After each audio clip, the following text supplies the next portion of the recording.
Voici des images aériennes de la ville de Baidoa avant les inondations et voici à quoi elle ressemble après 72 heures de pluie torrentielle.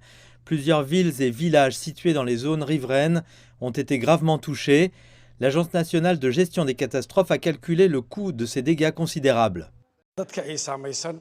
Plus de 850 000 personnes ont été touchées par les inondations, 29 personnes ont perdu la vie et environ 305 000 citoyens ont été déplacés jusqu'à présent.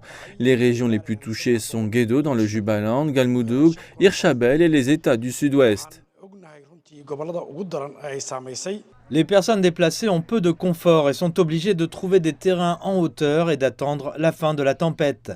Les écoles et autres installations publiques ont également été touchées, ce qui signifie que des centaines d'enfants sont privés d'un temps précieux dans les salles de classe.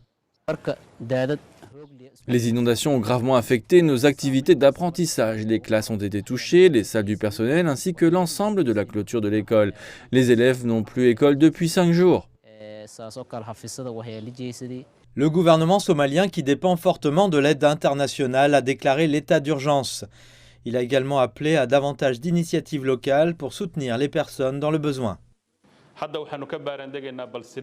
Nous travaillons actuellement sur la manière de déployer des hélicoptères, des bateaux et d'autres plans qui sont sur la table à l'heure où nous parlons. Le Tout-Puissant nous suffit dans ces opérations de sauvetage, mais les citoyens, principalement les hommes d'affaires et le gouvernement, doivent travailler en étroite collaboration pour aider les personnes touchées.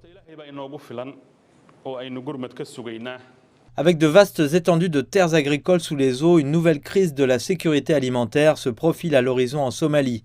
Les agences humanitaires de ce pays déchiré par la guerre et appauvri disent qu'elles sont déjà confrontées à des déficits de financement et que cette crise pourrait les pousser à bout si elles ne bénéficient pas d'un soutien international plus important.